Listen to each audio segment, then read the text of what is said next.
Welcome to this new channel. So first of all, I obviously am making this channel to just have fun, make things and post things that are just random and just for fun. There is no premise, there is no like a thing that I will be doing consistently. It's just a random channel and random things that interest me, things of that sort. So I just wanted to make a first video. Let's make it simple. I just came across this tier list, and there are like these different class list of Dungeons and Dragons.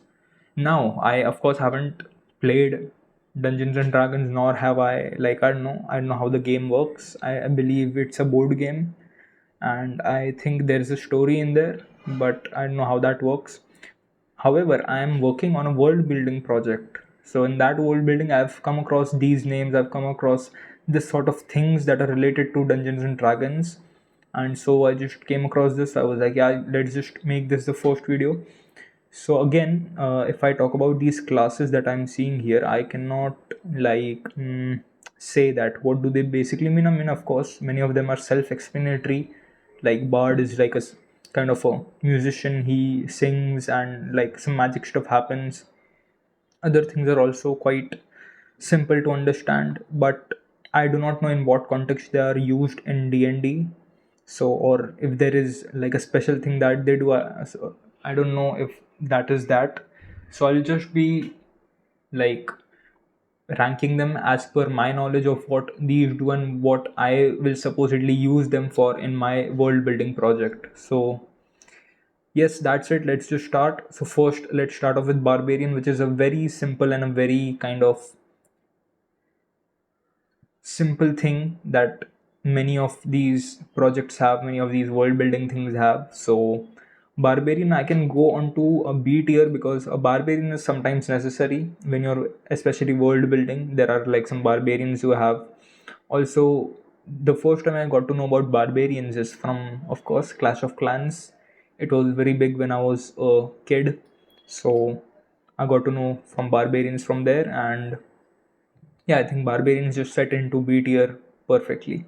Then with Bard, I think with Bard you can go either S tier or you can either go C tier because Bards are it depends on how you write them. It depends on how you make this character of a bard, because sometimes they are just a supporting character and sometimes they have these hidden abilities and they have these kind of things that you make up to, where they are like so overpowered. No, I mean not of course overpowered, but their abilities are used in such a unique way that they can be an S tier or an A tier character. But I personally will still put bards in B tier because I do not use them as much, or I haven't used them as much till now. I don't believe they have a C tier because C tier is like okayish. I believe bards are B tier.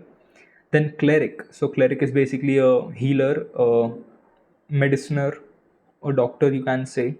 And I personally don't find kind of as much use of a cleric. Of course, I'm not talking about the D&D game. I haven't played that. So just in cases of kind of a world building, they're more of like the side characters, the NPCs that are there. So I mean, no disrespect to the cleric users, whoever use clerics in the games. So I personally will put cleric in C tier. Now, druids. I think druids are one of the most powerful beings you can ever conjure in a world building project or in a game. So I'll put druids at, I believe A tier would be good, but druids are of course powerful. They are kind of these nature forces. They have the forces of the nature with them. And I personally believe that druid would go to an A tier because there is more character development you can give to a druid than these other characters. So then we have a fighter, and of course, fighter will be in, I would say, D tier, because you see, fighters many times do not have that kind of personality to develop on, because in these like kind of range of characters where some have magical abilities, some have like some other strengths, some have necromancy, some have like these weird things. A fighter who is not particularly a magic user becomes kind of bland. I mean, no doubt they are good and useful, same like barbarians, but fighter just kind of gets a little bland. Now I understand that people might view fighter or these other characters in a different context, but in the context that I am viewing them, in the context that I am kind of recognizing them, to me fighter is kind of a D tier where there isn't much to go around them. Because even fighters, most of the soldiers are fighters, most of the wrestlers you can put in these kind of scenarios are fighters, and those are like kind of okay, they are very bland on personality as well, so let's just put them in D tier. Then monks, I think you can do a whole lot of things with monks, because monks can vary. There like there will be some other kind of, let's say, order of monks. There is one order, there's a second order. Some monks are like good, some monks are bad, and they kind of follow these different ideas, and they have their own kind of rituals and stuff like that. They have their own kind of teaching. So I believe monks can be either S tier or A tier, but I am still putting monks in A tier because there is still you can explore much and more with monks, especially in a world building setting. Now, paladin, I do not know outright what a paladin means. I think they are like kind of soldiers who have some kind of magical abilities, I believe. I'm not sure. But here is a shield sign here. So I guess they are some kind of soldiers, shielders, protectors. They can be tanks as well, I believe. If we are taking a group, they can be tanks as well. So I don't know much about the character, but I do think that they still kind of lack that over ending arc. They kind of lack that big arc, if you know what I mean, like in a greater storytelling part. So I will put them in C tier.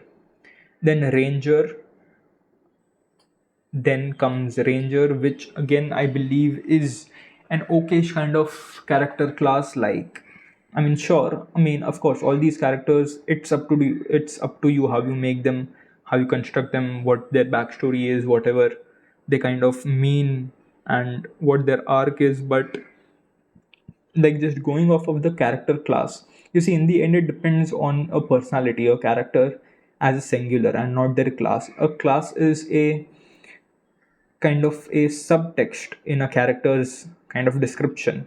It is not the major thing that it's, I mean, sure, it affects their personality, it affects their fighting skills, but just looking at the classes, these are how I rank them. So with ranger, I will go with B tier again, because again, it's kind of a very policing thing, it's kind of a very soldiery thing, I mean, according to me, so I'll still put it in B tier. Then rogues will go to straight S tier, because you see, with rogues you can say so much stories, because rogues are not kind of linked to a kingdom, or they aren't linked to an order like the monks or like the barbarians or the paladins. They are kind of their own thing. There might be groups of rogues, or rogues might just you know work on their own, like the ninjas. And so, like, these people are kind of free from all these things, they just do things of their own. Many of them are set out to be interesting as well, because many of their motives aren't very much bland and revealed in the first kind of act, or in the very first beginning introduction. So I believe rogues, so I personally believe rogues are very interesting, and that is why I will give them S tier directly. Then same with sorcerers. I would like to give them S tier, but I will put them in A tier, because with sorcerers you can again bring out that kind of wild naturey, this magical aspect that are with monks and the druids. So it is again dealing with the supernatural, which I'm kind of excited to explore in my world building project. And just as of general, uh, like, telling or like seeking as an audience, so sorcerers will be A tier for me, because they can conjure things, they can put spells, stuff like that.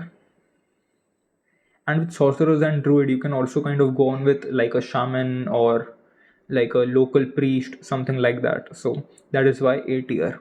And they kind of also build on these order of things, like where are the power players in here, besides the kingdoms, besides these kind of monolith structures, where what are the other kind of people that have power. So that is why monks and sorcerer belong to A tier. They help much with the world building process. Then is warlock. I believe warlock to be, I wouldn't say B tier. I'm kind of confused between B tier and A tier, but you know uh, it is hard for me to do it, but I'll put in B tier, because B tier, because see, warlocks for me are literally just kind of these you know powerful beings in a tribe. That is what I would define warlocks as. I mean, I can be wrong, your definition might be different, but I genuinely do not know what these mean as a D&D thing. I'm just basing these off of my experience in world building and my interpretation of these things. So warlocks for me are just like these kind of cool things with cool designs, cool powers, but their kind of role isn't as much interesting or as much varying in different sense. So like an orc warlock will might be very similar in personality and traits to a human warlock. Like sure, they might have different types of anger, they might have different types of jealousy, they might have different types of acquiring ways of acquiring things, but their set definition and their like base level of things is very same, and that is why they don't seem as interesting, but their designs are cool. I will not downplay on that. Their designs are very cool, but their personalities are very much set for me. So I'll put it in B tier. Now the last is wizard. So I would love to put wizard in S tier, because again, with, as I said, with sorcerers and such things, it is very interesting to explore such characters. But I will have to put it again in A tier, because just as I said before, regarding things of supernatural and powers that are beyond like this normal order of things, wizards, sorcerers, monks, druid, these play a huge part in world building, because through these you can explore the things that cannot be as much clearly explored and explained by characters of such class, like the barbarian, the bard, the ranger, and like the paladin or a cleric or a fighter. I mean, sure, these can interact with it, but to have the full encompassing knowledge of such things and beings and creatures and powers, you have to deal with those things with these kind of characters of the A tier. And that is why I believe they are very essential for the world building, especially if you are having a supernatural element to it with magic systems and stuff like that. And yeah, so that was my tier list of the D&D class list. Again, just to remind you, these aren't like, I haven't played D&D. I know what it is, but I haven't played it, or like I haven't interacted with a D&D game anywhere.